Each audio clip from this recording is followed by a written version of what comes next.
Bismillahirrahmanirrahim. Assalamualaikum warahmatullahi wabarakatuh. Waalaikumsalam Waalaikumsalam warahmatullahi warahmatullahi wabarakatuh. wabarakatuh. Alhamdulillahi rabbil alamin. Alhamdulillahilladzi arsala rasulahu bil huda wa dinil haqq liyudhhirahu 'alad dini kullihi wa kafa billahi syahida.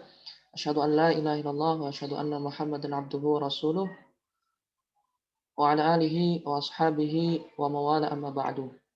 Ya, teman-teman sekalian, alhamdulillah pada sesi siang hari ini kita masih diberikan oleh Allah Subhanahu wa taala berupa nikmat kesehatan, kemudian kelonggaran waktu, sehingga kita bisa menghadiri sesi yang eh, bisa dibilang merupakan awal kebanggaan bagi diri saya sendiri dan juga mungkin teman-teman, ya, dimana mungkin ini pertama bagi diri saya untuk menjadi seorang pembicara gitu ya dalam satu sesi Zoom, dalam satu sesi webinar. Lantas kemudian apabila ada kurang lebihnya ya mohon dimaafkan. Oke, saya share screen dulu. Kita melangkah lanjut ke sesi pemaparan. Nah, ini saya udah punya slide-nya. Oke. Ya, kelihatan semua ya? Oke. Kelihatan. Siap. Judul webinar pada siang hari ini adalah New Year, New Mind. Tahun baru, pemikiran baru. Saya optimis bahwa setiap tahun akan ada pemikiran-pemikiran baru yang muncul pada diri generasi muda, sehingga generasi muda bisa melangkah lebih maju dengan pemikiran yang ada. Ya. Jadi indikator majunya suatu peradaban itu bisa dilihat dari kemajuan tingkat intelektualitas dari seorang pemuda yang hidup, yang bermasyarakat, yang bergabung di tengah komunitas peradaban tersebut. Nah, seandainya ada anak muda yang kemudian bisa dibilang pengetahuan intelektualnya tidak berkembang, maka itu akan mempengaruhi intelektualitas kolektif yang ada di tengah-tengah masyarakat atau paling nggak golongan pemuda yang lainnya. Nah, sehingga kalau saya catat di buku saya itu, apapun yang terjadi ketika kita ingin membangun suatu peradaban, mulailah dari diri kita sebagai pion pembangun spirit bangsa dan negara. Baru kemudian dari diri kita akan muncul generasi baru dalam suatu komunitas yang akan membuat satu dobrakan bagi perkembangan dan kemajuan suatu bangsa. Ya. Tema hari ini adalah bagaimana anak muda membaca masa lalu, menghadapi masa kini, dan mengubah masa depan. Supaya kita bisa menghadapi masa depan, supaya kita bisa mengubah masa depan, maka kita harus mempersiapkan diri ya, dengan cara menghadapi masa kini. Untuk bisa menghadapi masa kini, maka kita harus membaca bagaimana generasi-generasi masa lalu membuat satu pencapaian.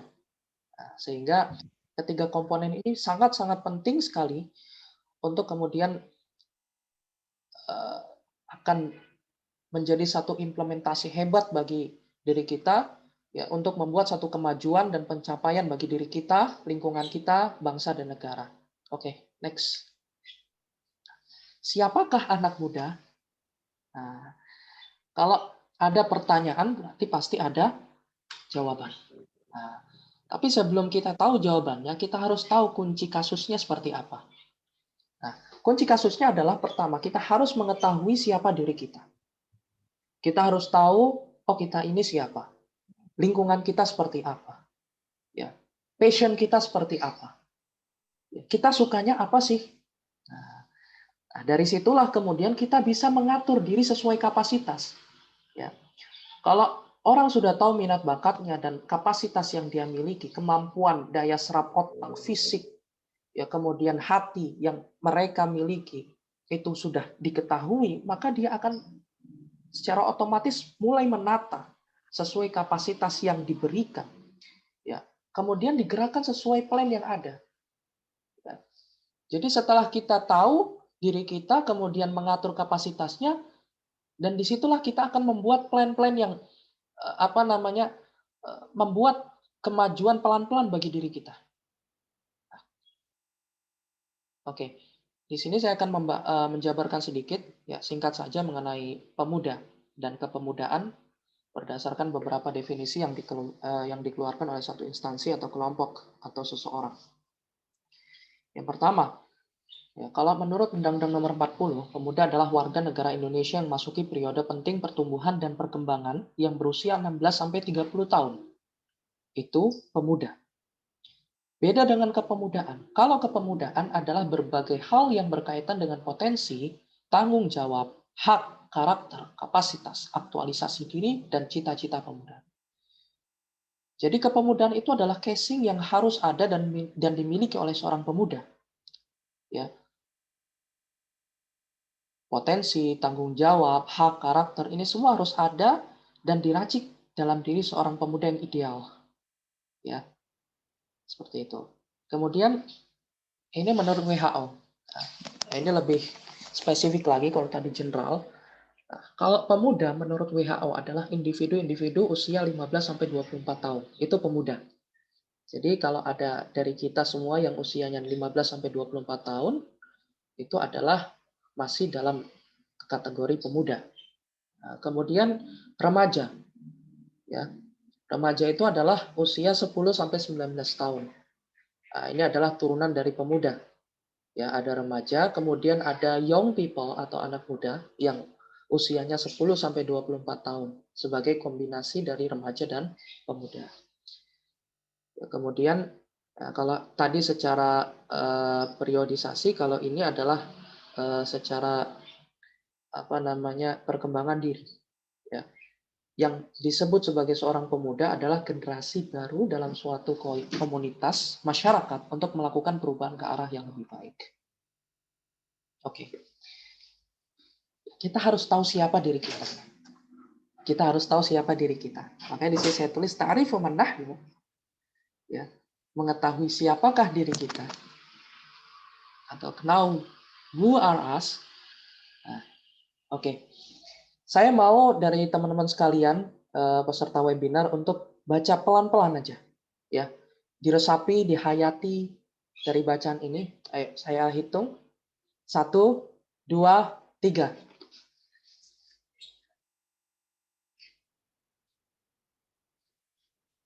Ya, pelan-pelan aja, khusyuk, hayati, resapi.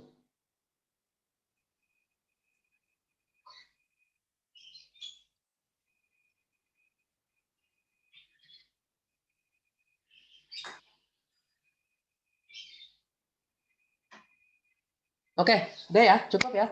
Oke, saya kira sudah cukup. Ini adalah satu definisi yang saya kutip dari buku saya sendiri, bab 9 halaman 81. Ya. Rinciannya adalah seperti ini. Siapa diri kita? Atau siapakah kita? Itu bisa dilihat dari siapa teman yang menemani kita.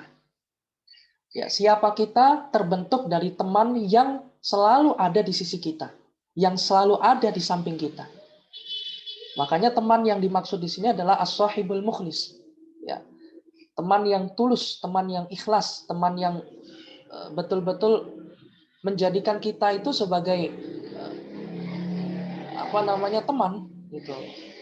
Kalau kita butuh, dia datang. Ya. Kalau dia butuh, kita datang. Itu namanya teman dalam arti sahabat ya, sahabat. Ya, jadi temannya di sini lebih spesifik lagi sebagai seorang sahabat. Maka disebut sebagai as-sahibul mukhlis. Ya. Kemudian ada namanya as-sadiqul wudi. As-sadiqul wudi itu adalah teman yang benar. Ya. Ya, hampir sama seperti tadi. Ya. Jadi siapa diri kita akan dibentuk oleh orang-orang yang ada di sekeliling kita. Entah itu teman kita, entah itu orang tua kita, entah itu kakak adik kita, entah itu keluarga kita, entah itu tetangga-tetangga kita. Ya, ini masuk ke dalam tatanan teman. Ya. Kemudian siapa kita bisa dibentuk dari lingkungan yang di mana kita lahir atau di mana kita dibesarkan atau di mana kita tinggal. Ya. Makanya di sini saya tulis aina taskun. Di mana kalian tinggal? Atau di mana kamu tinggal? Itu akan membentuk siapa diri kamu. Ya. Makanya ada dalam satu hadis itu diterangkan ya bahwasannya ada seseorang beriman itu tinggal di lereng jurang ya dengan kondisi yang di situ berbagai macam bahaya, itu lebih baik bagi dia daripada dia harus tinggal di tengah-tengah satu komunitas yang di situ berisi orang-orang yang buruk karakternya. Nah, jadi siapa kita itu dibentuk oleh lingkungan yang ada pada diri kita, yang mana itu kita bisa jalankan. Nah, seperti itulah. Ya, jadi pertama teman, kemudian lingkungan, kemudian situasi. Itu juga akan membentuk individu yang menempa diri kita. Oke, next ya. Nah, di sini saya akan sajikan beberapa pemuda yang menurut saya ideal dan sukses dalam meniti karir mereka. Nah, kesuksesannya apa? Bisa kita lihat dalam slide berikutnya. Tapi paling enggak di sini ada beberapa slide ya, beberapa tokoh yang nanti mau saya tampilkan. Ini menarik sekali karena mereka itu sudah diberikan tanggung jawab yang luar biasa saat usia mereka itu luar biasa mudanya ya. Oke. Saya minta yang tahu tokoh ini bisa ngomong di mic-nya di open nggak apa-apa. Ada yang tahu nggak tokoh ini siapa? Ya, saya minta teman-teman yang tahu siapa tokoh yang saya tampilkan ini untuk dijawab di mic. Mic-nya nggak apa-apa, di open aja. Ada yang tahu nggak? Bisa lewat chat. Hah? Jadi bisa menjawab lewat chat ya? Kecuali moderator dan keynote speaker nggak bisa kayaknya. Bisa kali. Nggak bisa. Ayo. Pamul mau jawab. Pamul nggak jawab, Pamul. Siapa tuh Pamul yang digambar? Iya. Ayo, siapa? Ayo. Ada yang tahu nggak? Yang lain? Itu Pak Deddy gambar ya? Deddy gambar. Bukan. Oke ya, stop aja. Kita langsung tahu nih. Siapakah tokoh yang saya tampilkan ini? Kok nggak bisa? Nggak bisa. Nah, sip. Ini ya, dia adalah Alexander the Great. Nah, ya, sip. Alexander the Great itu adalah seorang raja, karena dia dimahkotai di usia 20 tahun. Dia dimahkotai di usia 20 tahun, ya. Dan dia sudah melakukan satu ekspansi 20 tahun, ya. Dan dia sudah melakukan satu ekspansi ke Persia pada usia 22 tahun. Bayangin. Dia memimpin 7.000 pasukan, 7.000 atau 8.000 pasukan, melakukan ekspansi melalui celah yang namanya kalau sekarang itu namanya celah the Great, ya. Itu betul-betul dinamai karena dialah orang yang pertama kali lewat situ untuk menembus berbagai macam pegunungan dan mempersingkat waktu tempuh menuju kerajaan Persia, ya. Dia saat itu harus menghadapi 30.000 pasukan Persia bersenjatakan lengkap. Nah, tapi karena dia adalah sosok yang tangguh dan pantang menyerah, akhirnya dia bisa menghabisi semua itu dan berhasil mencaplok satu persatu wilayah kekuasaan Persia yang ada pada saat itu. Padahal saat itu Persia itu kerajaan yang bisa dibilang superpower. Sedangkan Alexander the Great saat itu hanyalah seorang raja dari kerajaan Makedonia. Ya, satu kerajaan yang bisa dibilang ya, besar dalam satu regional. ya, tapi tidak besar, tidak superpower secara global. Ya. Dan dia wafat di usia 33 tahun, dan ini usia yang masih cukup muda kalau menurut saya. Ya. Ini adalah sosok Alexander the Great. Nah, kemudian, ini ada satu ilustrasi ya. Oke. Usama bin Zaid. Usama bin Zaid itu seorang sahabat Nabi, ya, anak dari Zaid bin Harisah, ya, seorang panglima perang juga pada perang Mut'ah. Ya. Saat itu dia diberikan amanah untuk memimpin jalannya ekspansi, memimpin sekitar 2.500 pasukan untuk menghalau pergerakan pasukan Romawi Timur. Ya. Karena saat itu Raja Heraklius II, sorry saya pakai headset dulu ya, tadi agak gangguan.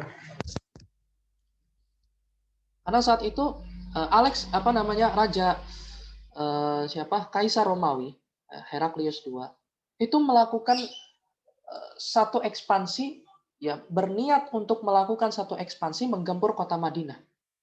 Karena saat itu dia melihat bahwasannya dakwah Nabi SAW itu sangat potensial, ya, dan mengancam stabilitas kekuasaan dari Romawi Timur yang saat itu basisnya di Konstantinopel. Ya. Nah, saat itu di saat sidang, di saat musyawarah, Nabi langsung menunjuk Usama bin Zaid yang saat itu masih kecil, usianya 17 tahun. Padahal saat itu ada Abu Bakar, ada Umar, ya, kemudian ada Ali bin Abi Thalib. Kita tahu bahwasannya mereka adalah sahabat-sahabat senior, tapi yang ditunjuk tetap seorang 17 tahun namanya Usama bin Zaid. Jadi ini membuktikan bahwasannya umur itu bukan halangan. Makanya ada satu ungkapan menarik, ya. Tua itu pasti, dewasa itu pilihan. Nah, jadi umur itu pasti nambah, tapi belum tentu usianya, dengan bertambahnya usia dia, kedewasaannya akan matang. Nah, Usama bin Zaid itu sudah dipandang oleh Nabi kedewasaannya sangat matang. Buktinya apa? Dia diangkat jadi panglima perang, padahal usianya masih 17 tahun. Nah, ya, oke. Kita bisa lihat lagi nih contohnya. Jadi nggak ada halangan bagi pemuda untuk berkarya atau nunggu tua, ya, melakukan satu eksplorasi. Enggak. Ya. Setiap apa yang kita lakukan akan menghasilkan pelajaran penting dan berharga bagi diri kita, yaitu pengalaman. Ya. Kalau kita tidak mendapatkan satu kesuksesan, paling enggak yang kita dapatkan adalah pengalaman berharga. Ya. Kemudian ini juga ada satu contoh, ya, seorang khalifah yang diangkat dalam usia muda, dalam usia yang masih bisa dibilang masih remaja, ya, dan dia berhasil menguasai hampir setengah dari kekuasaan dunia. Namanya adalah Khalifah Harun ar-Rasyid. Khalifah Harun ar-Rasyid dalam satu tarikh, ya, yang saya baca, itu dia diangkat menjadi khalifah dalam usia yang masih 20 tahun umurnya. Ya. Dan dia bisa membuktikan bahwasannya dalam keterbatasan usia yang dia miliki, itu bukan menjadi halangan untuk dirinya berkarir lebih maju sesuai dengan apa yang diamanahkan kepada dia. Akhirnya terbukti. Nah, nanti pencapaiannya kita bisa lihat slide berikutnya. Oke, ada yang tahu ini? Ini terkenal sekali. Yang tahu bisa jawab ya. Saya harap ini tahu ini. Ayo. Ada yang tahu? Pamul. Moderator nggak boleh jawab ya. Oke, ada yang tahu nggak nih? Oke, kita lihat partisipannya dan wow. Oke, ada yang tahu? Yang tahu bisa jawab, ayo, nggak apa-apa.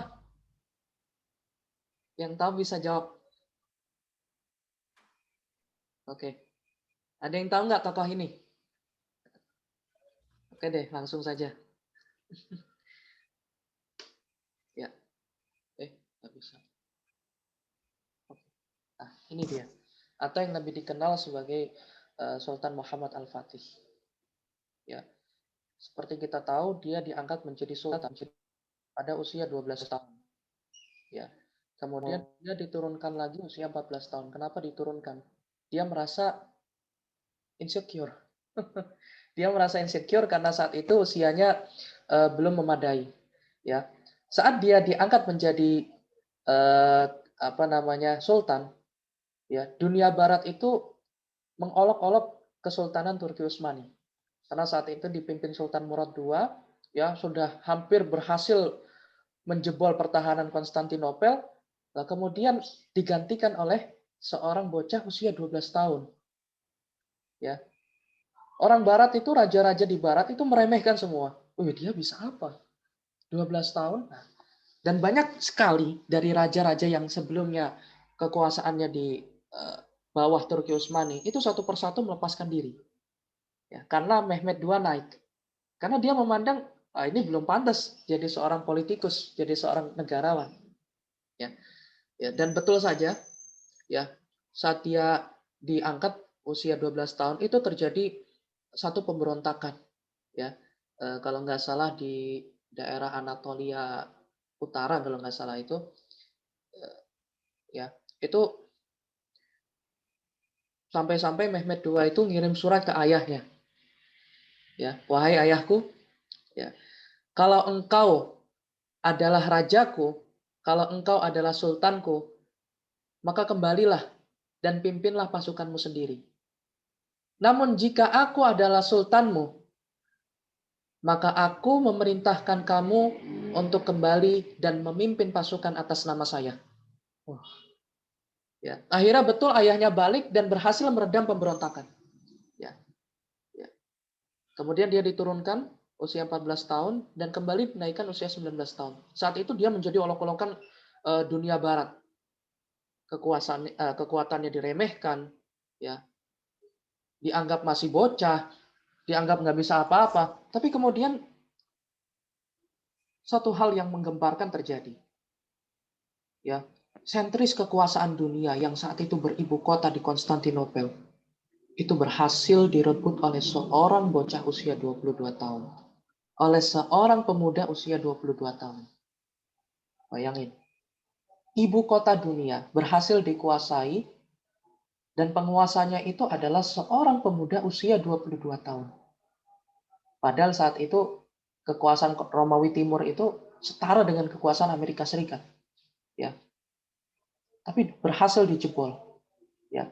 Sehingga membuat kekaisaran Romawi hancur tinggal kenangan. Ini membuktikan bahwasannya tidak ada halangan bagi diri kita untuk bisa maju dan menggali potensi diri kita. Ya. Nggak ada nunda-nunda di usia muda itu untuk kemudian bisa sukses, untuk kemudian bisa sukses di karir masing-masing, itu nggak ada. Ya, semua bisa dan semua mampu. Biiznillah. Ya, next. Oke. Ini tokohnya spesial. Ya, dia salah satu Tsar Rusia atau kita sebut saja Kaisar Rusia, yang mana dia dinobatkan menjadi kaisar usia 10 tahun. Dan dia berkuasa pada usia 22 tahun. Ini intriknya luar biasa karena saat itu hampir saja dia digulingkan oleh saudara-saudaranya karena saudaranya saat itu ada 12. Ya. Dan dia adalah urutan ke-13. Jadi ya, wajar saja saat dikasih oleh bapaknya ke Peter Agung, saat itulah terjadi perebutan kekuasaan. Karena Kaisar Rusia saat itu sudah membentang, menguasai sepertiga dunia. Ya. Nanti saya ceritakan lanjut dalam slide berikutnya. Oke. Nah, ini ada yang tahu nih tokoh ini? Nah, ada yang tahu nggak? Ini spesial karena kita mau langsung door prize tebak-tebakan tokoh ini. Ayo. Ada hadiahnya Pak Mon. Ayo. Hadiahnya lumayan loh. Buku tanda tangan Ada saya. Tuh. Ya, Dapat ini. ayo. Saya siapin Ini. ya, tenang. Ada yang bisa nggak nebak tokoh ini siapa? Yang bisa yuk cepet-cepetan. Bisa di chat juga bisa. Naya Moderator boleh tolong Naya. ditangani. Jangan ngantuk ya Naya, moderator. Abian. Clue dong Kak, clue. Cluenya apa? Clue. Oh iya ya. Depannya. Siap. Oke. Dia adalah salah satu panglima kepercayaan Pangeran Diponegoro. Nah, tahu kan Pangeran Diponegoro? Jangan sampai bilang nggak tahu ya. Iya Kak, iya. Ya. Tapi ini bukan Pangeran Diponegoro, bukan. Ini salah satu panglima terhebat yang dimiliki Pangeran Diponegoro dalam menentang kekuasaan Belanda. Nah, karena saat itu kan Panglima Diponegoro, Pangeran Diponegoro menjadi sultan ya dengan gelar yang panjang. Ya apalnya Sayyidin Panatagama ya. Panata Agama. Ya itu dia punya 2 panglima yang hebat. Salah satunya ini. Ini masih muda, asli, masih muda, masih bocah, masih remaja. Ya. Usianya di bawah 20 tahun, bayangin. Nah, ada yang bisa nggak? Pamul googling. Ayo, 5. Pamul googling. 4. Sentot Alibasa. Hah? Sentot Alibasa. Iya Pak. Pamul googling. Ayo, Pamul googling. nggak apa-apa sih, nggak apa-apa. Ya. Nggak apa, itu namanya kreatif Pak Dedi. Bagian dari kreativitas anak muda. Oh, betul. Ya. Masih muda ya Pamul ya? Jadi jawab Pak Dedi Karena mah. yang paling pertama menyalakan mic dan yang paling tepat jawabannya, maka door prize buku pertama diserahkan kepada Pak Mulyadi. Yes.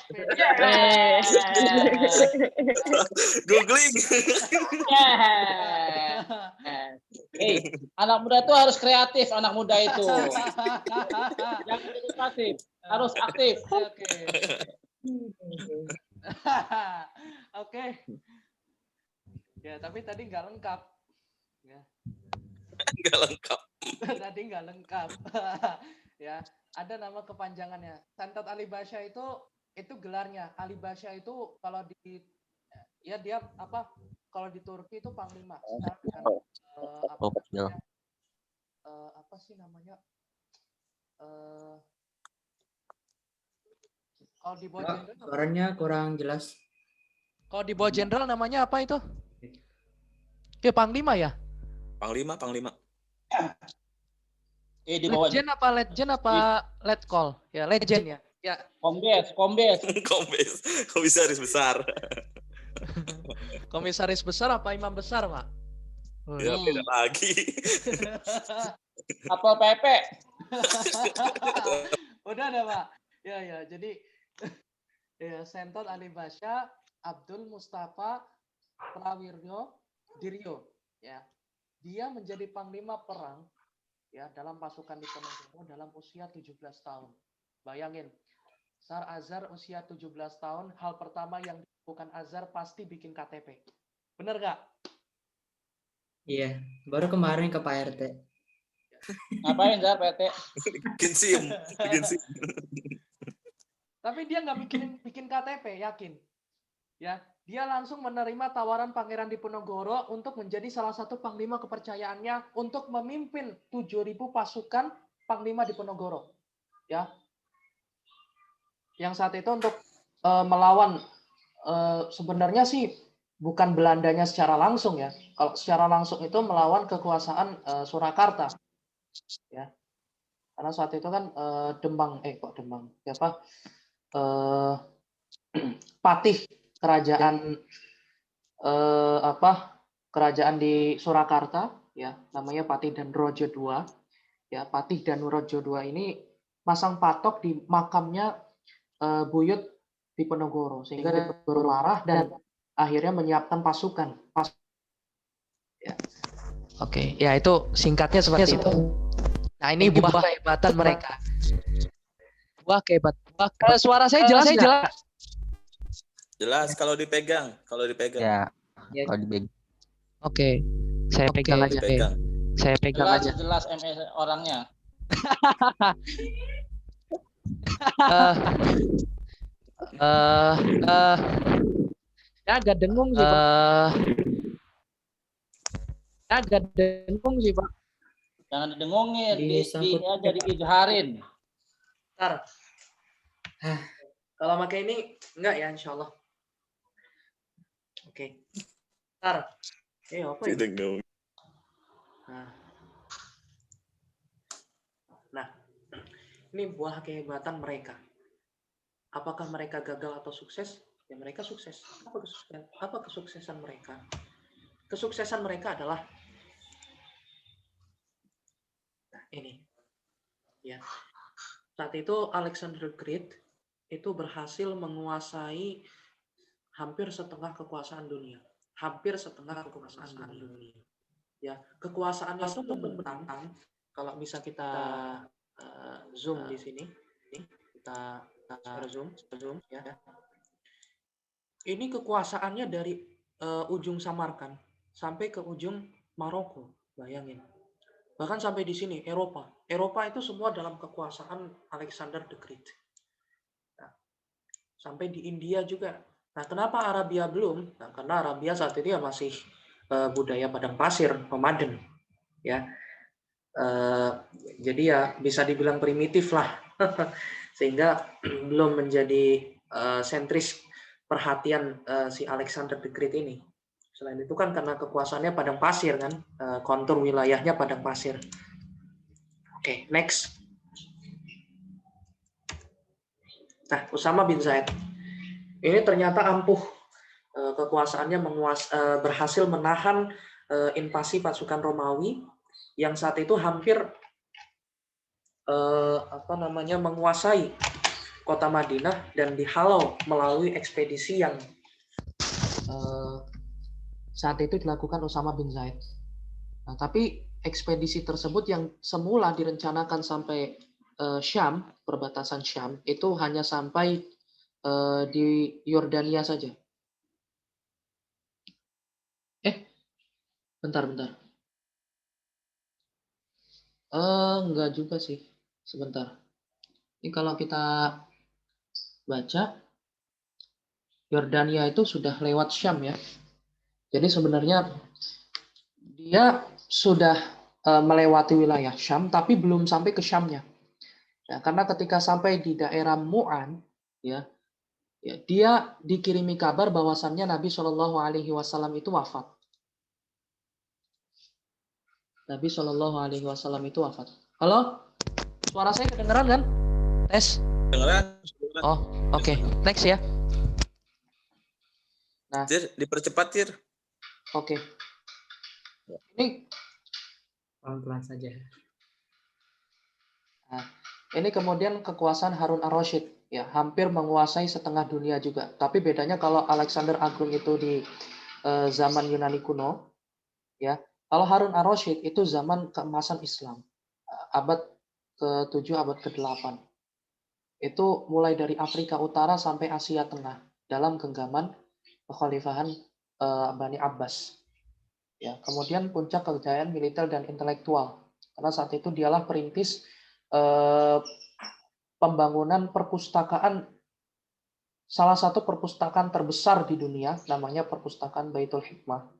Ya, itu adalah idenya Harun ar-Rasyid. Walaupun mulai dibangun pada saat pemerintahan Al-Ma'mun, tapi memang betul Harun ar-Rasyid yang memiliki cita-cita untuk membangun perpustakaan. Nah, di sini bisa dilihat bahwasannya dia itu cinta ilmu. Kalau nggak cinta ilmu, nggak bakal dia bisa seperti itu. Nah, kemudian banyak dibangun fasilitas umum. Kemudian ya, makmur lah pokoknya umat Islam saat itu. Kemudian ini Mehmed II, ini berhasil meruntuhkan kekaisaran Romawi yang saat itu hanya tersisa di belahan timur. Kemudian kekuasaannya membentang dari Eropa Timur sampai Asia Barat. Ya.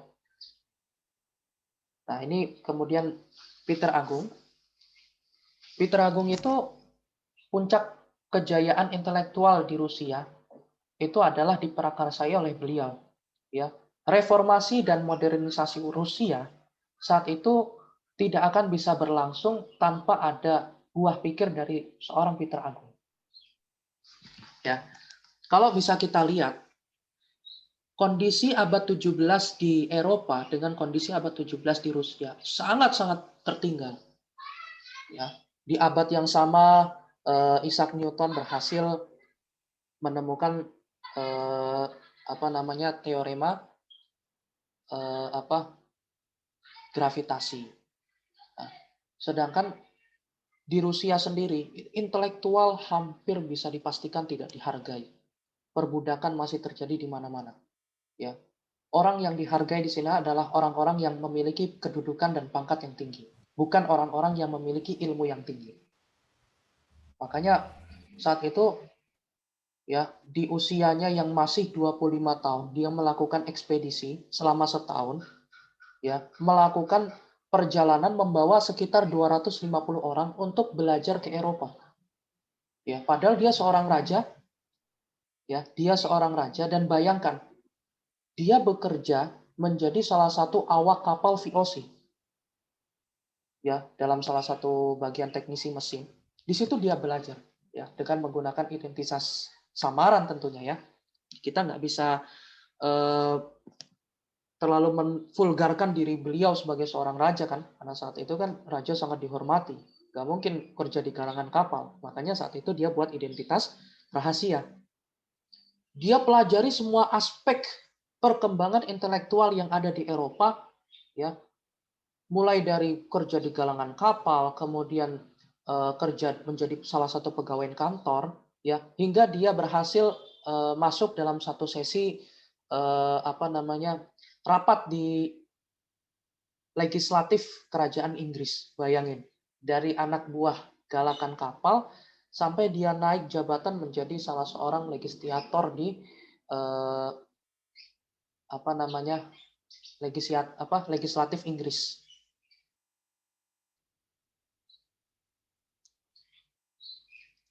Oke. Kemudian hasil yang dia bawa ya itu dibawa pulang ke negerinya untuk kemudian diubah secara frontal saat itu secara ekstrim keadaan Rusia hingga menyamai ya 3 abad pencapaian Eropa. Ya, bayangin, Renaissance dari abad ke-14 sampai abad ke-18 itu bisa dicapai Rusia hanya setengahnya, nggak nyampe setengahnya. 150 tahun Rusia bisa mencapai masa keemasan. Ya, tidak menunggu Eropa yang 3 abad. Ini adalah salah satu kehebatan dia, yang mana dia diangkat menjadi kaisar secara independen pada usia 22 tahun. Kemudian Senton Ali Basha, kita tahu bahwasanya dia salah satu panglima di Penogoro, dan dia diakui oleh seorang sejarawan di abad ke-18, namanya De Clercq, dalam bukunya di Java Orlog Van, 1825 sampai 30. Ya. Kalau di Penogoro itu melakukan perang secara gerilya, beliau itu melakukan perang secara terang-terangan dengan basis pergerakan dia di utara, terutama sekitar Surakarta dan pantai utara Jawa. Oke. Nah ini door prize kedua ini. Nah, bangun. Pamul nggak boleh lagi. Pamul jangan tidur, Pamul. Kamu nggak boleh lagi. Oh iya. Kalau nggak boleh dapat yang muda. Yang udah dapat kelas nggak boleh dapat lagi. Termasuk moderator nggak boleh ya, sama Kinat ya, yang lain. Apalagi Pamul seorang sarjana Quran, Masya Allah. Nah, ini pasti udah tahu lah, gampang kok ini. Gampang bagi Pamul sebenarnya. Kalau bagi yang lain ya masih mikir-mikir lah. Nah ini saya mau kasih tebak-tebakan. Clue pertama, beliau adalah seorang intelektualis kenamaan dalam Islam. Ya, termasuk dalam jajaran Kibarul Ulama. Ya, kalau masih nggak tahu lagi, beliau lahir di Gaza tahun 150 Hijriah. Pamul nggak boleh jawab ini. Ya, kemudian lazim disebut di Indonesia sebagai salah seorang imam ahli fikih. Bahkan mayoritas penduduk Indonesia menjadikannya sebagai rujukan fikih otoratif, rujukan utama. Ya, ketahuan kalau sholat pasti pakai Bismillahnya dikencengin. Itu pendapatnya Imam siapa? Nah, ya silakan ya, saya hitung. Imam Syafi'i, Namanya. saya dapat tadi. Kamu nggak boleh. Kamu nggak boleh. Di chat, Kamu nggak boleh. di chat Kamu aja di nggak boleh. chat. Naya boleh Naya. Naya boleh Naya. Naya, Abian boleh. Ayo, Naya. peserta yang lain. Imam Syafi'i. Iya, Pak Naya. Mul nih tadi. Apa? Ayo. Pak Mul udah nyebutin tadi. Naya. Imam Hah? Syafi'i. Naya betul Imam Naya. Syafi'i Naya kan? betul Naya. Imam Syafi'i, Naya. Siapa tadi yang Iya, Naya. jawab? Naya. Iya Naya. Iya Naya. Mana sih saya nggak bisa kelihatan Pak ini. Mul nih udah keduluin. Nah, itu khusus Kamu buat nggak Naya boleh. dari Fikri. Tadi udah bocor kayaknya belum ya, bismillah. Belum bocor, tadi nggak lama apa-apa. Ya, Alhamdulillah. namanya siapa? Naya. Naya. Tadi, oh nggak ya. Naya. Aduh, Namanya Imam. Naya. Imam Naya. Syafi'i. Oke, kita ya. 3, 2, 1. Nama beliau adalah nggak bisa. Idris. Wali Nah. kota Ayo Depok. lo, yang jawab Imam Syafi'i siapa tadi? Saya nanya nama, bukan nisbahnya. Ya Allah. Pamul salah lagi, Pamul. Idris, 1-0. Idris. 1-0. Idris Saya namanya. dijawab nisbah. Saya kan nanya namanya siapa, bukan nisbahnya siapa. Ya, nama Boleh beliau kasih adalah kasih. Muhammad. Kasih. Bapak beliau adalah Idris. Jadi kalau orang Arab biasa memanggilnya Muhammad bin Idris atau lebih dikenal Idris. sebagai mana tadi? Abu Abdullah Muhammad bin Idris Asy-Syafi'i Al-Muttalibi Al-Quraisy. Nah, karena dia salah seorang keturunan dari kakeknya Nabi namanya Abdul Muthalib. Kasih nggak Tir? Hah? Kasih nggak? Ya karena dia yang jawab nggak apa-apa deh. Siap. Hah? Ya. Kalau kamu lu udah Berani jawab itu 1 poin plus. Karena yang lain nggak ada yang jawab, nggak ada saingan. Iya. Oke, siap. Iya. Ya, tapi it's okay lah. Saya salut kepada siapa tadi namanya? Naya ya. Oke. ademu ya Bian. Iya. Oh. Ya. Ya lanjut. Jadi Imam Syafi'i ini hebat sekali. Hebatnya apa? Nanti kita lihat slide berikutnya. Ya, dia lahir tahun 150 Hijriah. Nah, ini bisa baca sendirilah. Kita udah tahu lah. Ya, kok orang sering pakai fikihnya kok yang pakai fikihnya. Yang nggak pakai ya udah, nggak usah komen. Emang beberapa ada yang pakai namanya muqarron, ya ada juga. Jadi terkadang pakai Syafi'i, ada terkadang pakai Imam Ahmad. Itu sih bebas aja lah. Nah, Imam Ahmad bin Hambal berkata, ini muridnya, salah satu murid dari Imam Syafi'i, sesungguhnya Allah telah mentakdirkan pada setiap 100 tahun ada seseorang yang akan mengajarkan sunnah dan akan menyingkirkan para pendusta terhadap Rasulullah Shallallahu Alaihi Wasallam. Kami berpendapat pada 100 tahun yang pertama Allah mentakdirkan Umar bin Abdul Aziz dan pada 100 tahun berikutnya Allah mentakdirkan Imam Asy-Syafi'i. Nah, ini salah satu pengakuan yang diberikan oleh salah seorang ulama juga, ulama hebat dalam Islam, namanya Imam Ahmad bin Hambal. Dia murid Imam Syafi'i rahimahullah. Nah, ini adalah beberapa perbedaan antara Imam Syafi'i dengan kebanyakan dari kita. Ya, ini adalah perbedaan Imam Syafi'i dengan kebanyakan kaum rebahan. Sebagai contoh, salah satu aja moderatornya. Nah, itu rebahan terus itu, asli. Aib. Oh iya, nggak boleh sebut ya. Oke. Nah, ini perbedaan Imam Syafi'i dengan kebanyakan kaum rebahan. Kalau Imam Syafi'i itu di usia 7 tahun dia hafal Quran. Itu Imam Syafi'i loh. Imam Syafi'i umur 7 tahun hafal Quran. Bagaimana dengan kebanyakan kita? Nah, ini adalah kebanyakan kita. Ya, jadi ya sangat jauh lah bedanya. Jadi kalau intelektualitas generasi dulu dengan sekarang ya sangat-sangat bisa, ya nggak bisa dibandingin lah. Bayangin beliau seorang eh, yang usianya 7 tahun itu sudah digembleng untuk bisa hafal Quran dan betul hafal usia 7 tahun. Sedangkan kita ya masih kadang main petasan atau mabar kan gitu kan. Termasuk yang usianya udah mau 17 tahun pun masih mabaran kan. Ya, kemudian usia 10 tahun. Ya. Imam Syafi'i ya sudah hafal semua isi dari kitab Al-Muwatta. Ya, saat itu kitab fikih karya gurunya namanya Imam Malik bin Anas. Yang isinya 1720 hadis. Itu dia hafal usia 10 tahun. Bayangin, hafal Quran 7 tahun, kemudian hafal satu kitab hadis, kitab fikih Imam Malik, yaitu kitab Al-Muwatta. Ya. Itu 10 tahun. Sedangkan kebanyakan dari kita, inilah kebanyakan dari kita. Ya, oke. Apa yang dilakukan Imam Syafi'i umur 15 tahun?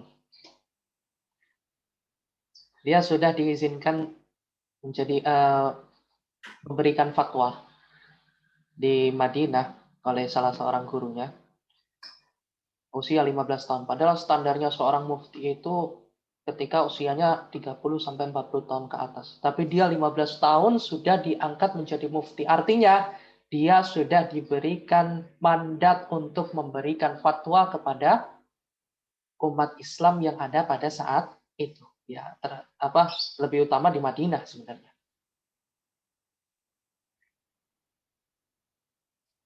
Ya. Ini kebanyakan kita pakai skincare. Ya, begitulah. Ya, ribut gelongin muka, padahal hatinya kita nggak tahu lah. Itu rahasia Allah. Oke, next mana tadi? Oke, masa kini, mengapa jiwa pemuda mati?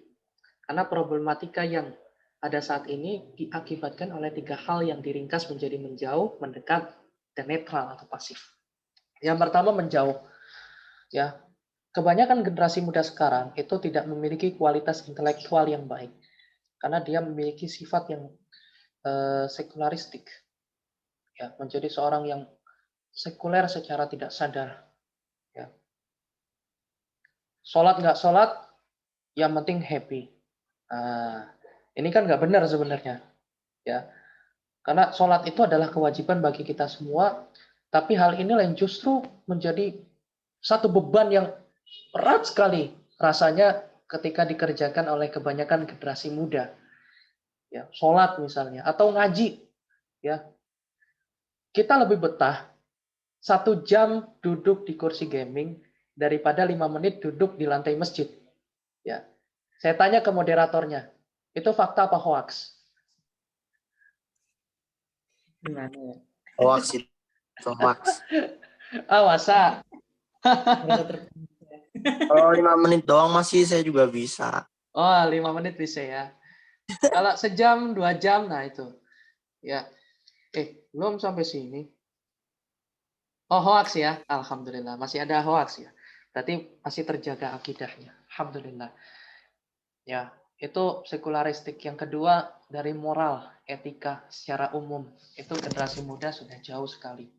Ya, tidak mengindahkan nilai-nilai moral yang ada pada kelompok masyarakat yang ditinggali. Yang ada, yang dia hidup di situ.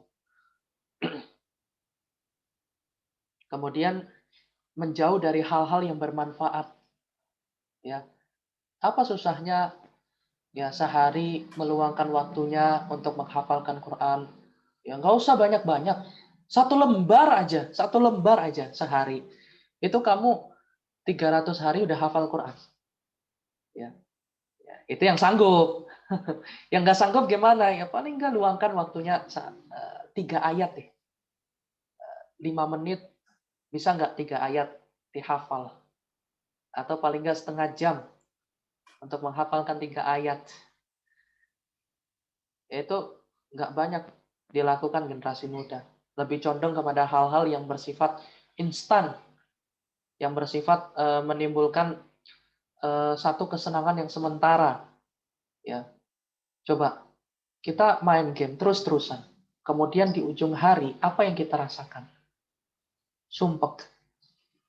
Ya, ketika game itu sudah menjadi satu hal yang membosankan, maka kita akan mencari hal lain untuk dieksplorasi dan itu pasti lebih nggak unfaedah lagi. Itu. Makanya sebenarnya nggak apa-apa main game itu nggak apa-apa. Cuman yang menjadi satu problem adalah ketika kita lebih menyediakan waktu lebih banyak untuk bermain game daripada melakukan hal-hal yang bermanfaat. Seperti itu. Ya, itu menjauh dari 3 hal ini. Kemudian mendekat. Mendekat pada hal instan dan mengabaikan proses. Ya. Ini problem generasi muda sekarang. Salah satunya adalah lebih mendekatkan pada hal-hal instan. Kenapa sekarang anak muda itu lebih banyak terjerumus kepada bisnis-bisnis yang nggak jelas atau ilegal gitu kan? Contohnya bisa kita sebut ya. Mau disebut nggak nih? Bisnisnya apa? Pak Deddy, mana? Boleh, Oh, boleh boleh. ya. Cara etika nggak apa-apa itu ya, Pak? boleh. Oke. Kita baru-baru ini mendengar namanya VTube, ya nggak? Ya, itu katanya kalau Iya. kita itu Oh, iya. download terus ngeliatin iklannya aja, itu kita dapat poin, dapat poin. Nah, poin terbesarnya adalah ketika kita bisa menggait teman kita untuk masuk dan bergabung ke VTube. Ya, jadi namanya skema Ponzi itu. Saya juga kurang pelajari sih. Ya, tapi itu dikatakan ilegal sudah. Ya. Kenapa anak muda lebih tertarik pada bisnis-bisnis seperti itu? Ya, karena mereka mau hal-hal yang sifatnya itu instan. Sebulan, 2 bulan dapat 5 juta. Gimana bisa kalau nggak kerja? Ya, kecuali kalau sudah jadi bosman kayak Pak Deddy gitu kan. Omsetnya sehari, Masya Allah gitu kan. Ya, nggak usah disebut ya Pak. Ntar ujub ya Pak. Nggak boleh ya Pak? Usuk Nggak boleh. Nggak boleh. Ya, gede itu penghasilan beliau. Itu karena perjuangannya dari awal besar. Ya, ketika di ujung pencapaian dia sudah sukses, dia tinggal mempekerjakan orang. Dan uangnya bukan hanya mengalir ke orang itu, tapi juga ke rekening Pak Deddy. Ya nggak Pak? Iya. Wah, itulah kehebatannya seorang bisnismen ya, yang mementingkan proses daripada hal-hal yang instan, ya, daripada hasil. Kemudian terus berhalusinasi tanpa solusi. Ya, aku mau masuk UI, tapi nggak ada persiapan nih, gimana bisa? Ya nggak? Aku mau hafal 30 juz, tapi tiap hari kerjanya rebahan, duduk, nonton TV. Ya nggak bakalan hafal. Gitu. Gila nih orang. Pak 16 tahun, Mas. Ya, Iya, launching. kemudian lebih mengutamakan kesenangan daripada kebahagiaan. Apa bedanya kesenangan dengan kebahagiaan? Kesenangan itu adalah hal-hal yang membuat kita happy dengan durasi yang sementara, itu kesenangan. Sedangkan kebahagiaan itu adalah hal-hal yang membuat kita senang dengan durasi yang lama, itu kebahagiaan. Ya. Kesenangan itu lebih cenderung bisa dicari dari hal-hal yang sifatnya mewah, sifatnya apalagi mahal gitu kan. Nah, itu menimbulkan efek kesenangan atau euforia. Sedangkan kebahagiaan itu hal-halnya ya butuh proses untuk mencapai sana dan nggak susah sebenarnya. Kalau kata Baden Powell itu sebenarnya banyak orang yang tidak menyadari dia mendapatkan kebahagiaan, padahal kebahagiaan itu ada di depan matanya. Ya. Coba bayangin, kenapa bisa seorang pemulung tidur hanya beralaskan karung goni misalnya, itu bisa relatif lebih bahagia daripada orang kaya yang tidurnya empuk di atas kasur. Kenapa? Ada yang bisa jawab nggak? Ayo. Pak Dedi, bisa jawab Pak Dedi? Ini kalau Ada nggak Pak Arif. dipanggilin. Hah? Ada Pak Arif. Pak Arif. Masya Allah. Pak Arif. Silakan Pak Arif. Jawab Pak Arif. Ya. Kira-kira Berat, gimana nih Pak Arif nih? Fitnah. Karena lebih bahagia, dia nggak punya utang. Oh, gitu ya. Oke. Ya. Jadi sebenarnya itu kan kebahagiaan bukan terletak pada materi kan. Kalau misalnya banyak, ya walaupun sebenarnya materi itu adalah salah satu sumber kebahagiaan, tapi itu bukan sumber yang mutlak. Gitu. Karena orang yang minim materi pun bisa bahagia. Karena bahagia itu hasilnya datangnya itu kan dari hati, bukan dari materi. Gitu. Jadi ayolah kita mendekat pada hal-hal yang membuat kita bahagia daripada membuat kita senang. Karena senang itu sementara dan bahagia itu selamanya. Oke. Kemudian netral atau pasif. Pasif dengan tren kebudayaan yang masuk. Ya. Artinya apa? Misalnya ada budaya Korea. Satunya teknologi LG atau Samsung, satunya lagi budaya K-pop. Ya. Nah, ini nggak disaring. Nah, yang saya maksud pasif itu seperti itu. Hanya dilihatin saja, hanya jadi konsumen aja, tanpa tahu itu baik atau buruk. Ya, padahal nggak semua yang dari Korea itu baik dan nggak semua yang dari Korea itu kan jelek gitu. Ada yang bisa kita ambil, kita pelajari, dan ada yang bisa kita jauhi. Ya. Sama kita kayak kebudayaan Barat. Kebudayaan Barat itu luar biasa tingkat intelektualitasnya. Ya, bisa menemukan berbagai macam teknologi canggih. Ya, itu adalah satu hal yang perlu kita pelajari mendalam gitu dengan kita belajar ke Barat. Tapi bukan berarti kita mengambil budaya sosial masyarakat mereka juga yang adat milik mereka itu berbeda dengan adat yang kita miliki. Nah, sehingga nggak semua yang dari mereka bisa bisa kita ambil dan bisa kita nikmati seperti itu. Kemudian pasif dengan kemampuan interpersonal. Ya, interpersonal itu ketika kita memiliki satu kemampuan khusus dan kita bisa mengaitkan itu atau mengkomunikasikannya baik dalam bentuk komunikasi verbal maupun nonverbal ya, ke dalam kelompok sekitar kita. Itu namanya kemampuan interpersonal. Ya. Jadi kita bisa mengkomunikasikan ide-ide kita ke dalam satu gagasan menarik untuk kemudian disalurkan kepada masyarakat. Kemudian pasif dalam melihat peluang kesuksesan. Kemudian pasif dalam melihat peluang kesuksesan. Oke. Nah, ini next, masa depan. Nah, ini saya persingkat aja ya, masa depan. Nah, bagaimana menjadi yang terdepan? Bagaimana menjadi yang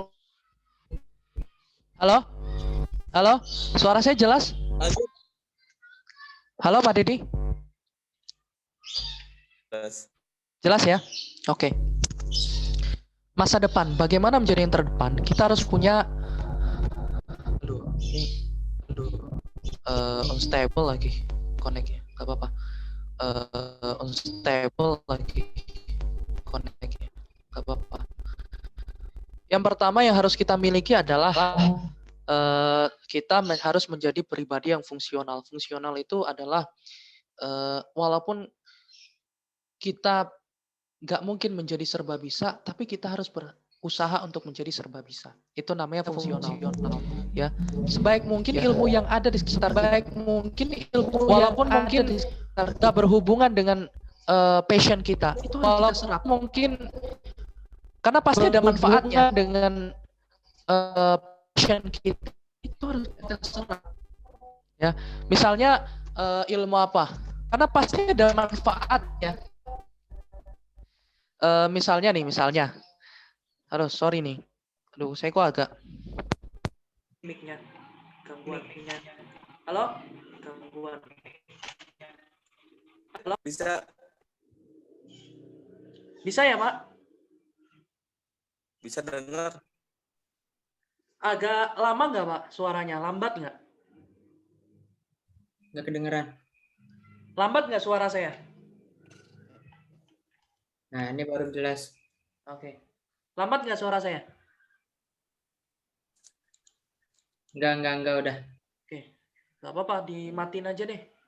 Mic-nya dimatiin semua biar saya lebih fokus. Soalnya nih kalau ada yang satu aja yang nyala itu ngiung suaranya. Semua biar saya lebih. Pertama adalah kemampuan fungsional. Jadi kita harus berusaha untuk menjadi serba bisa. Walaupun selamanya kita akan kalau ada yang satu aja yang nyala itu ya itu namanya kemampuan fungsional. Ngiung termasuk yang sekarang paling tren dan menjadi kebutuhan adalah kemampuan public speaking dan English speaking. Dua kemampuan basic ini adalah kemampuan yang harus kita miliki untuk menjadikan diri kita lebih maju dibandingkan basic orang lain. Ini adalah kita harus memiliki kemampuan public speaking yang baik. Tujuannya apa?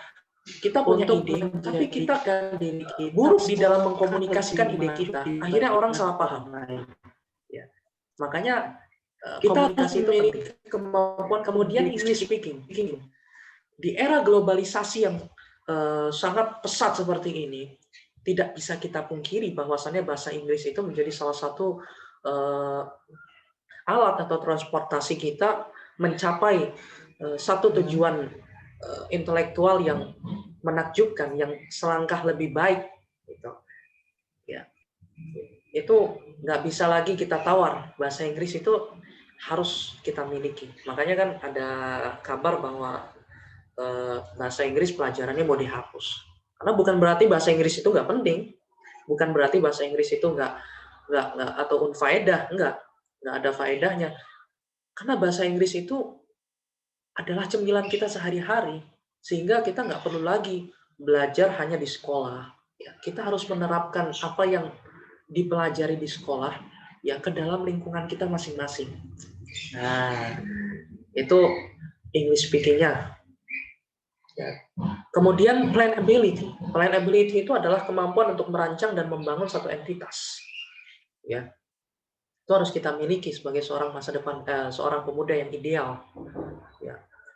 Karena mau nggak mau orang tua kita akan meninggal dan kitalah yang nanti akan melanjutkan atau memegang tonggak estafet perjuangan mereka. Ya, di dalam jabatan pemerintahan kita harus punya plan ability. Ya. Kita menjadikan misalnya sekolah, ya, visi misinya seperti apa. Kita harus punya konsep atau visi yang jelas gitu. Nah, itu dibutuhkan kemampuan plan ability, ya, atau kemampuan menyusun rencana, menyusun bukan daftar sih, kemampuan untuk menyusun rencana gitu. Kemudian berani mencoba. Nah, ini yang kadang kita punya ide tapi nggak berani dicoba. Ya. Kenapa? 99,99% orang ya nggak berani melakukan satu percobaan karena takut gagal. Nah, ini nggak benar sebenarnya, karena kegagalan itu pasti dan kesuksesan itu pasti ada. Kegagalan itu pasti dan kesuksesan itu pasti. Gitu. Nah, tinggal tunggu waktunya. Nah, apapun yang kita jalani selama ini, ya kita harus yakin bahwa suatu saat kita akan sukses, akan berhasil.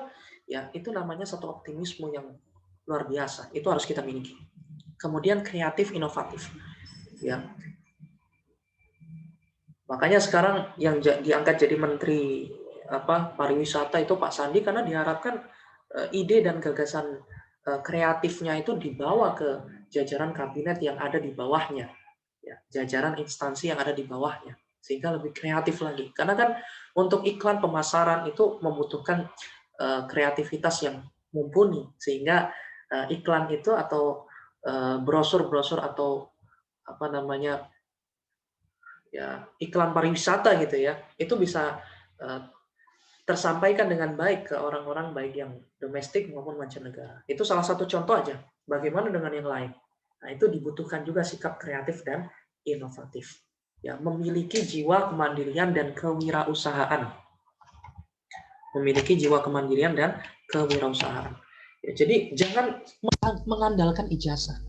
Ya, jangan menjadikan ijazah itu 100% penghasilan kita. Enggak. Ijazah itu adalah alat bagi diri kita untuk mencapai satu proses pendidikan formal, bukan alat untuk mencari penghasilan. Ya. Banyak orang-orang yang nggak kuliah atau bahkan kuliah itu setelah sukses. Ya. Kita bisa sebut Mark Zuckerberg, kemudian Bill Gates, itu dia kuliah setelah dia menjadi bos. Ya itu bisa gitu loh, nyatanya. Ya. Boleh kuliah, cuman jangan jadikan kuliah itu sebagai satu-satunya tujuan hidup kita. Yang mana kalau ibarat kaki kursi itu yang menopang kursi kita itu atau meja ya, itu cuman satu kaki. Sehingga ketika kaki ini patah ya jatuh diri kita. Tapi kita harus punya 4 penopang atau bahkan lebih. Nah, kalau satu kaki patah, paling enggak kitanya oleng. Nggak sampai jatuh. Gitu. Makanya salah satu cara untuk mensiasatinya adalah kita harus punya penghasilan di luar pendidikan formal gitu ya.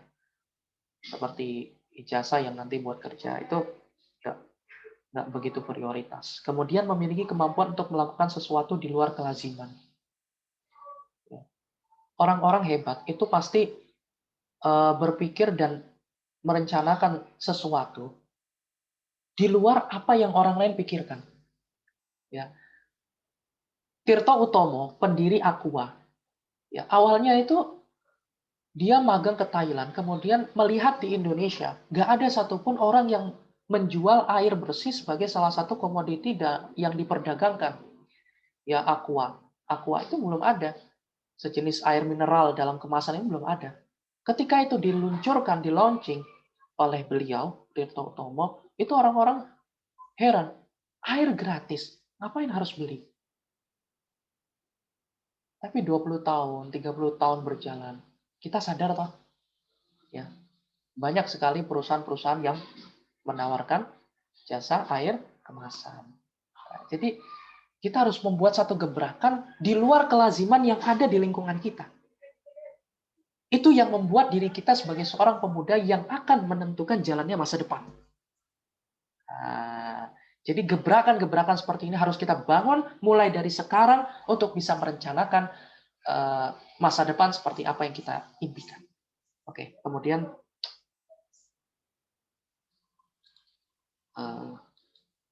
sesi diskusi dan pertanyaan. Silakan yang mau bertanya, yang memiliki pertanyaan bisa Kalau nggak ada dinyalakan. pertanyaan itu di closing statement Pak Mul dan Pak Arif diminta.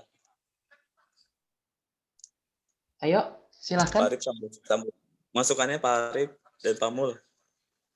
Ini sesi pertanyaan Pak Dede, parah banget tuh. Pak Mul mau nanya. Ini saya nanya dong, inspirasinya dari mana? Nyalain, Pak Mul nyalain. Kang Fatir. Siap. Oh ini bagus banget ya.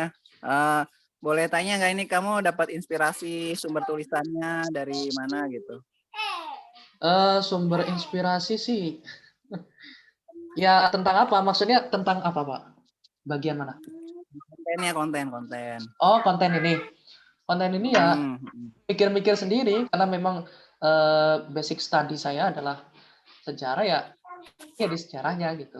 Ya kemudian saya otomatis butuh buku gitu-gitulah atau cari-cari di internet baca-baca aja. Sering ada di IG gitu kan. Termasuk yang ide yang tentang masa depan itu termasuk saya ambil juga dari salah satu presentasinya Pak Dedi di bukan Pak Dedi sih presentasi tapi siapa namanya Pak Anies Mata ya Pak yang di partai itu. Itu saya kopas tapi saya ubah sih nggak 100%. Aduh. Ya itu saya jujur saya kopas tapi saya ubah gaya bahasanya sehingga nggak mirip.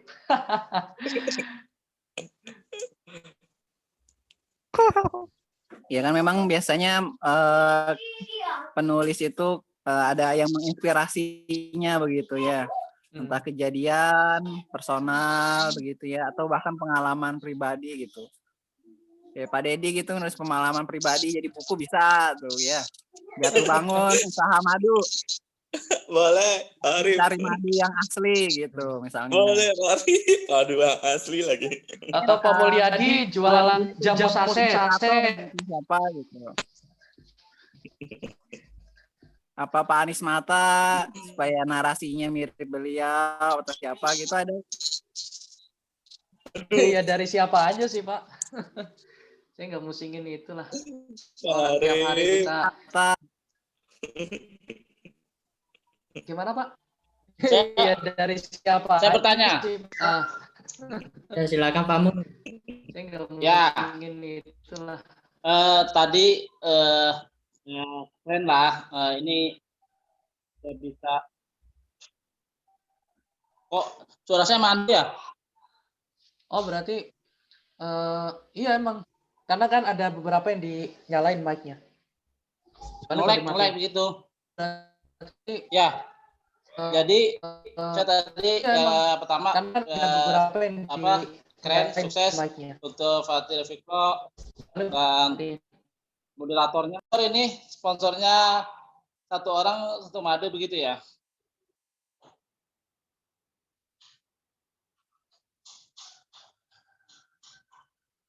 Ngelek ya? Kedengaran Pak Mul, Halo? kedengaran. Oh, kedengeran. Ini Ya. ada apa ya? Tadi saya banyak mendengar pemaparan. Jadi Kedengaran, teman itu seperti yang telah disampaikan seperti Zaid bin Sabit, beliau itu anak muda, tapi di saat itu beliau menjadi ketua penulisan Al-Quran, walaupun anggotanya orang-orang yang lebih dahulu Islam yang terkenal, tapi dia masih muda, bahkan diminta untuk menjadi ketua penulisan Al-Quran. Nah, jadi pertanyaan adalah kiat-kiat kalau kita melihat anak muda di zamannya para sahabat dan lain sebagainya, as-sabiqunal awwalun, kita paham di situ ada kondisinya tentu berbeda dengan anak muda yang sekarang kita alami. Seperti saya masih muda nih kan. Nah, ini bagaimana kiat-kiat kita untuk bisa menyikapi kondisi yang sekarang ini agar memang harapan kita ini minimal itu menjadi orang yang bermanfaat lah. Jadi tak kala kita meninggal banyak orang yang menangisi kita lah minimal. Nah, jadi kiat-kiatnya itu seperti apa untuk di zaman sekarang ini agar memang kita seperti orang dahulu yang memang kita kenal sampai saat ini karena kesolehan mereka. Itu mungkin pertanyaan saya. Oke, saya jawab ya, Pak. Oke. Ya, silakan. Berkaitan dengan pertanyaan Pak Mulyadi tadi, terima kasih telah mengajukan pertanyaan. Cukup menarik. Bagaimana kita memandang generasi zaman dulu untuk kemudian bisa dibandingkan dengan generasi sekarang. Ya, emang kalau dibanding-bandingin doang kita nggak bakal maju. Ya. Makanya kita harus melihat faktor kenapa mereka bisa maju. Nah, kalau yang tadi saya jelaskan tadi kan berlatar belakang agama ya sebenarnya. Ada Alexander the Great, kemudian ada Peter Agung, itu bukan hanya Islam saja sebenarnya. Tapi saya ngomong latar belakang lingkungan mereka untuk menempa diri mereka maju itu sebenarnya ya beda-beda. Ada yang diangkat menjadi kaisar, ada yang diangkat menjadi raja karena pergolakan politik. Ada juga yang karena sukarela, ada juga yang karena dianggap mampu. Nah, memang kalau kita mau membandingkan atau ya menyamakan antara generasi sekarang dengan generasi dulu ya memang nggak akan bisa. Karena memang itu diakui oleh ulama-ulama salaf, ya semakin maju itu zaman akan semakin jelek. Makanya kan ada dalilnya. Saya lupa lagi. Ya, la ya'ti 'alaikum zamanun illa walladzi ba'dahu syarrum minhu. Ya, tidak akan datang suatu zaman melainkan zaman setelahnya akan lebih jelek daripada zaman sebelumnya. Ya, itu nggak bisa dipungkiri. Ya, perkembangan teknologi mungkin oke, tapi kesadaran untuk beragama yang baik misalnya, atau kesadaran etika, kesadaran emosional itu semakin mundur gitu. Nggak bisa kita samakan antara generasi di zaman Nabi dengan generasi di zaman Imam Syafi'i misalnya, jauh. Ya. Makanya kan generasi di zaman Nabi itu kan disebut sebagai generasi terbaik Islam. Ya, generasi emas di dalam Islam ya, karena mereka langsung ditempa oleh Nabi. Nah, berkaitan dengan pertanyaan tadi ya, salah satunya ini kita harus maju, mau nggak mau berusaha agar bagaimana nggak usahlah kita harus plek 100%, tapi paling nggak mendekati. Ya entah 90%-nya atau 80%-nya, yang penting kita mendekati. Ya, kita mendekati. Kita nggak mungkin menyamakan generasi di zaman Nabi yang sholat malamnya aja sampai kakinya bengkak-bengkak kan Nabi kan, dengan misalnya kita yang kadang ogah-ogahan, ya rebahan unlimited gitu kan, yang nggak bisa disamakan gitu. Ya, karena memang kemunduran proses akhlak gitu. Nah, solusinya adalah pertama kita harus terinspirasi. Kita harus cari inspirasi. Kita harus sadarkan diri kita. Kita harus bangun diri kita. Kemudian yang kedua, setelah kita sudah berhasil membangun diri kita, barulah kita membangun lingkungan kita. Setelah kita berhasil membangun lingkungan kita, barulah kita membangun circle kita. Setelah kita berhasil membangun circle kita, barulah kita akan berhasil membangun bangsa dan negara ini dengan baik. Jadi tahapan-tahapannya adalah kalau saya cantumkan di buku saya itu adalah pertama terinspirasi, kedua menginspirasi, yang ketiga berkontribusi. Ya, jadi terinspirasi, menginspirasi dan berkontribusi. Jadi untuk bisa sampai hal yang berkontribusi, ya kita harus terinspirasi dulu. Kita harus mengubah diri kita dulu, ya paling enggak lebih baik di mata orang lain. Gitu. Kemudian barulah kita akan bisa menginfluence atau mempengaruhi teman-teman kita, circle kita, kemudian lingkungan kita, barulah kemudian akan membuat satu kontribusi yang besar bagi kemajuan peradaban bangsa dan negara kita. Terima kasih atas pertanyaannya. Ada lagi? Ada Bian, ada Naya, ada Pak Arif. Saya mau nanya. Oh, nanya. Pak Arif Silakan. lagi, siap. Ini kan kalau saya mengalami menulis juga begitu ya. Dan mungkin Pak Dedi juga kan nulis ya, paling nulis tesis lah. Skripsi. Iya, Pak Arif, ya. Kamu juga tuh kan. Ya kita tuh punya musuh bersama yang namanya malas tuh ya. Semua aktivitas ya nggak cuma menulis, ngerjakan tugas juga atau perintah, bahkan disuruh orang tua gitu beli cabai atau matiin lampu gitu kan, mager gitu kan orang sekarang bilangnya gitu. Ada nggak tips dari ini nih Kak Fatir buat kita semua lah ya, bagaimana mereduksi atau ya sampai menghilangkan lah rasa malas itu supaya urusan-urusan kita ini bisa selesai satu demi satu. Begitu itu tipsnya gimana kira-kira ya. Terima kasih, Pak Dedi. Oke, makasih Pak Arif. Oke, saya jawab ya. Ini menurut saya aja sih ya, yang selama ini saya alami. Gitu. Tipsnya yang pertama kita jangan membuat diri kita tertekan. Udah enjoy aja, ya. Artinya enjoy itu tidak meninggalkan tugas kita. Artinya jangan juga tugas kita itu baru deket deadline, baru kita kerjain. Nah, itu biasanya sisi tegang kita itu muncul karena itu. Makanya sebisa mungkin kita harus nyicil. Sebisa mungkin kita harus ya misalnya sebelum subuh nih atau lagi ngapain gitu. Ya udah nggak ada kerjaan gitu kan. Ya ngetik-ngetik tugas-tugas kita gitu. Yang penting jangan jadikan tugas itu sebagai beban. Ya, tapi jadikan tugas itu sebagai sahabat kita untuk menemani kita dan kita siap begadang karena tugas. Gitu. Ya, tapi yang ada sih kalau begadang ya besoknya stres. Gitu. Nah, tapi ya intinya dicicil. Yang pertama, yang kedua sediakan 1 hari untuk merelaksasi diri kita dengan hal-hal yang akan membangkitkan jiwa kreativitas kita. Ya. Karena dari kreativitas itulah sumber kebahagiaan sebenarnya, sumber kesenangan lah kalau kita ngomong. Ya, entah itu gambar ke atau nulis puisi ke, terserah, atau tadarus gitu. Pokoknya cari-cari hal-hal yang menarik yang di luar tugas rutinitas kita. Dan kita harus fokusan di hari itu. Jadi kalau saya sendiri kan sebenarnya nggak pernah menjadikan tugas sebagai beban, tapi saya harus tetap menyiapkan 1 hari untuk santai, untuk ya ngaso-ngaso bikin kopi gitu kan, kalau bahasa orang sekarang ya ngopi dulu woi. Gitu.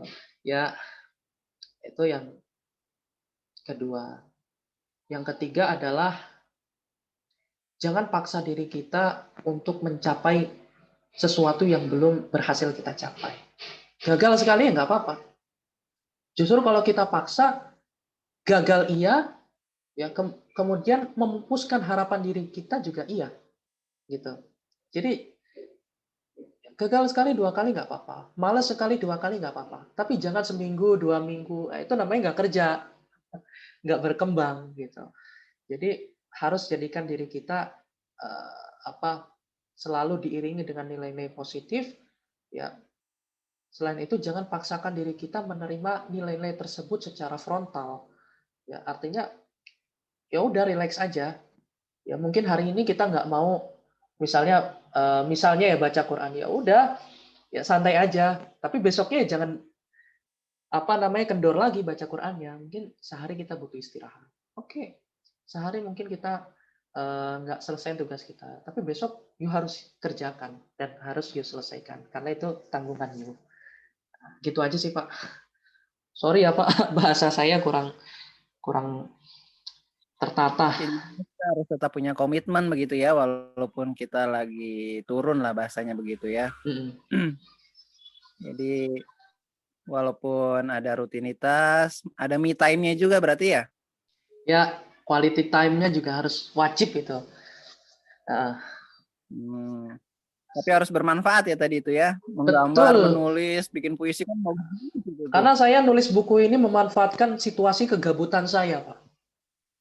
Saya Luar menulis biasa, buku ini nggak sengaja, ya udah, ya kan jadi. Saya mau nggak sengaja gitu. Hah? Ya, kali jadi rumah atau apa gitu kan tadi ya. Gak bisa aja kan. Nyusun bapak tiba-tiba jadi rumah gitu. Nggak sengaja jadi owner madu gitu kan. Nggak sengaja Pak. Nggak sengaja sampai 130 halaman. Masya Allah. Iya. Ngapalin salaman ya lama-lama selesai. Nambahin. Ya udah, jangan dibikin beban. Jadiin. Iya. Jadi bersahabat dengan tugas-tugas ya, bersahabat dengan masalah. Betul. Karena memang sebenarnya hidup itu penuh dengan masalah ya. Gak mungkin gak punya masalah. Iya. Pak Deddy aja pasti punya, Pak. Aduh, ada masalah gimana? Tidur aja lah gitu kan. Padahal bangun tidurnya. Tetap aja masih ada masalah. Iya. Oke, silakan yang lain. Aduh, murid-muridnya nih nggak ada nih. Ini ada Abian, ada Naya. Ayo mungkin mulai lewat chat nggak apa-apa. Lewat chat kalau malu, silakan. Naya boleh nanya. Ali. Nggak ada hal apa yang saya tanyakan Pak. Masih bingung mau tanya apa. Atau nggak ngerti, ada slide yang nggak ngerti. Aduh, saya mute.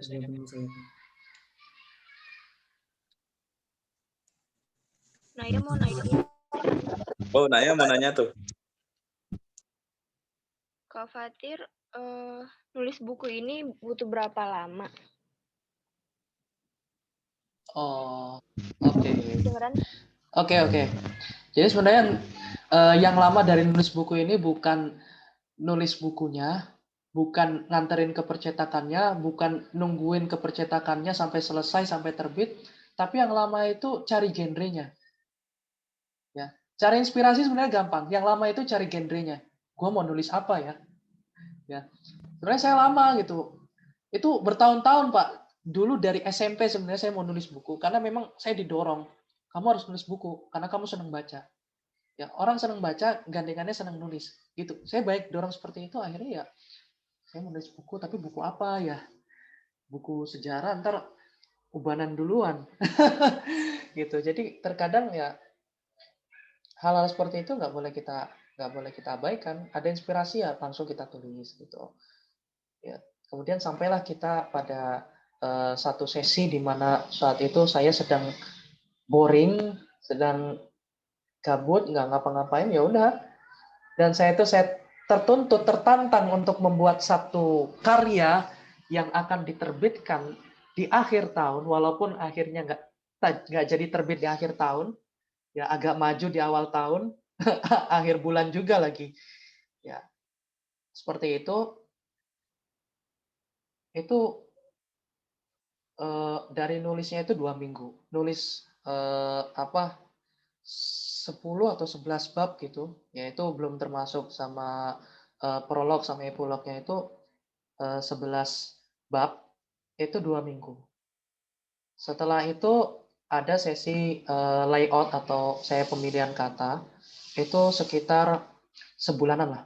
Pemilihan kata, diksi kata, biar orang enak bacanya, biar menyesuaikan dengan gaya anak muda, itu sebulan. Habis itu nyari percetakan atau nyari penerbit, ya sampai proses naik cetak, naik terbit, itu sebulan juga. Baru bisa terbitin awal Januari dan launchingnya sekarang.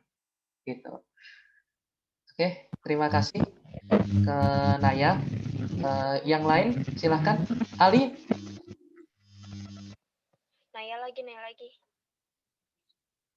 Yuk, monggo. Saya nanya.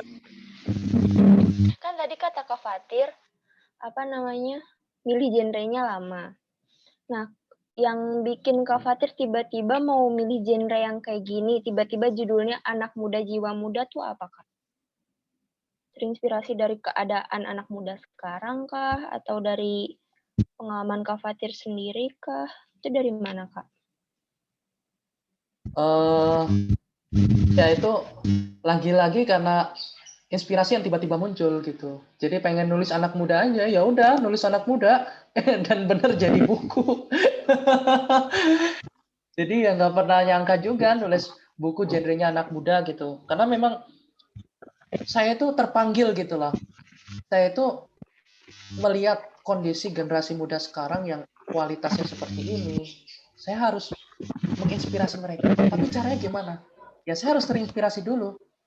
Ya, cari kemana kek, ya cari di internet kek, atau keliling-keliling kemana kek, gitu. Jadi saya tuh kemana-mana mesti mikir. Makanya kalau saya itu orang yang sedang mikir gitu.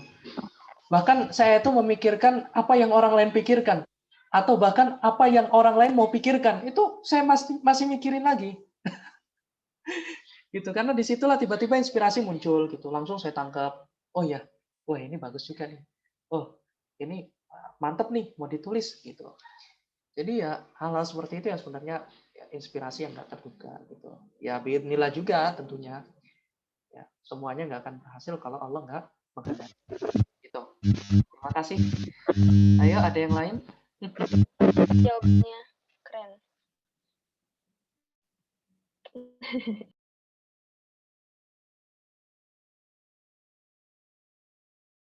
Silahkan. Sudah selesai kayaknya tuh. Jar. Ada yang mau bertanya lagi? Oke. Dari abangnya Abian mau Abian mau nanya. Mau apa? silakan mau nanya apa?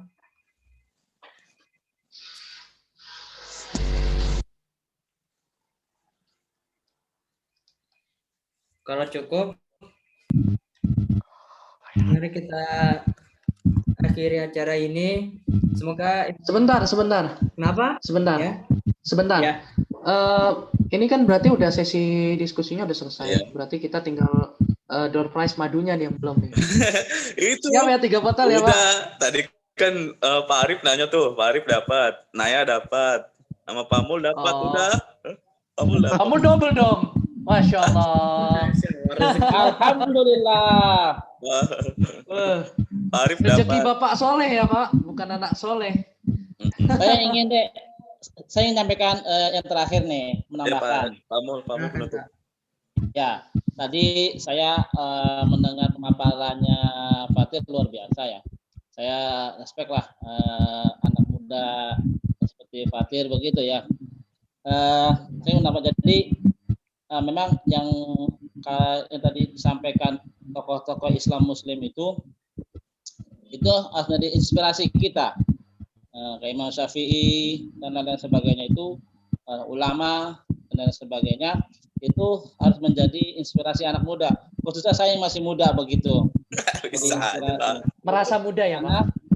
Karena itu memang anjuran Quran. Jadi menjadi ibroh. Laqad kana fi qasasihim ibroh. Nah, jadikan inspirasi, menjadikan biar kita ini seperti mereka mudanya begitu. Ini saya muda. Yang kedua, tadi saya banyak mendengar disampaikan oleh Fatir, mereka para tokoh-tokoh muda dahulu itu diawali dengan belajar agama, hafal, hadis dan lain sebagainya. Kemudian selanjutnya dia mengikuti perkembangan. Nah, maka kita yang masih muda, khususnya saya, jangan merasa minder. Kita harus terus mengkaji tentang agama, tentang berkenaan dengan Al-Quran, karena memang itu konsep Quran. Allah sampaikan, wattaqullah wa yu'allimukumullah. Jadi kita menjadi anak soleh, dekat dengan Allah, masih muda, otomatis insya Allah itu Allah akan memberikan kita jalan, memberikan kita sesuatu untuk bisa bermanfaat waktu-waktu kita muda ini. Jadi begitu. Jadi sukses selalu Fatir, terus berkarya. Siap. Sukses usaha kita Pak Dedi yang menjadi inspirasi juga, yang teman sponsor ini. Dan sukses untuk Azhar Azami yang luar biasa. Brand ambassador Pak dia Pak. Mudah-mudahan Azhar terbiasa untuk selalu berkomunikasi dengan yang lain. Pak Arif ada tambahan? Penutup?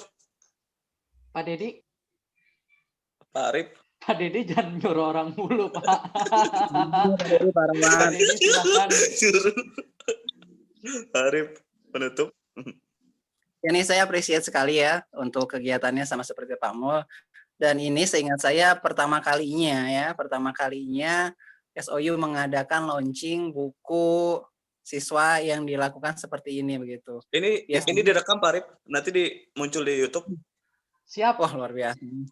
Jadi ini pertama kalinya dan saya berharap memang kita bisa memfasilitasi ini banyak Pak Mul sebagai kepala sekolah dan Pak Dedi sebagai mentor. Dan tidak hanya produk buku saja sebenarnya. Semua bulan produk depan lagu. Bulan depan lagu. Gitu. Gimana? Bulan depan lagu. Ya, jadi, lagu. Nah, jadi model-model ini cukup baik untuk bisa jadikan percontohan begitu. Saya mengapresiasi sekali. Semoga ini jadi awal yang baik, menginspirasi kebaikan tadi seperti yang sudah disampaikan oleh penulisnya sendiri. Dan saya berharap dengan adanya buku ini bisa memberikan kemanfaatan yang banyak, baik buat penulisnya terutama dan para pembacanya sekalian. Saya suka sekali baca buku, insya Allah. Saya pesan satu ya. Terima kasih. Assalamualaikum warahmatullahi wabarakatuh. Waalaikumsalam warahmatullahi wabarakatuh. Ya, silakan Pak Dedi sebagai keynote speaker ada pesan-pesan singkat saja Pak. Terima kasih Pak Mul, terima kasih Pak Arif, terima kasih orang tua. Dan terima kasih teman-teman yang sudah bergabung di webinar ini. Nanti bulan depan ada lagi acara seperti ini dan beda lagi minat dan bakatnya. Semoga teman-teman bisa bergabung lagi. Terima kasih. Mohon maaf apabila ada kekurangan dari saya gitu aja. Assalamualaikum warahmatullahi wabarakatuh. Waalaikumsalam. Oke ya, untuk sesi diskusi, pertanyaan, jawaban sudah. Ya, silakan saya serahkan kembali ke moderator. Oh ya, saya ada terakhir nih. Ya. Nah, ini kutipan yang menarik yang saya ambil dari buku saya. Ini. Kita adalah pengganti mereka yang sudah menyatu dalam senja. Ngerti nggak maksudnya? Ini dalam ini. Ya, jadi mereka generasi tua, ya Pak Mul yang walaupun masih merasa muda ya, tapi tetap harus diakui sudah sepuh. Ya Pak Dedi gitu kan. Oke. Pak Arief itu ya, nanti mereka akan digantikan oleh orang-orang seperti kita. Jikalau penggantinya tidak siap, sedangkan zaman akan selalu menuntut kita siap, ya bagaimana nanti maju mundurnya bangsa kita, sedangkan itu semua ditentukan oleh kita. Makanya pesan saya terakhir adalah terus semangat dan maju, ya generasi muda, buat pencapaian dan buat sesuatu usaha yang akan menginspirasi kamu dan menginspirasi orang di sekitar kamu. Terima kasih. Saya serahkan kembali ke moderator.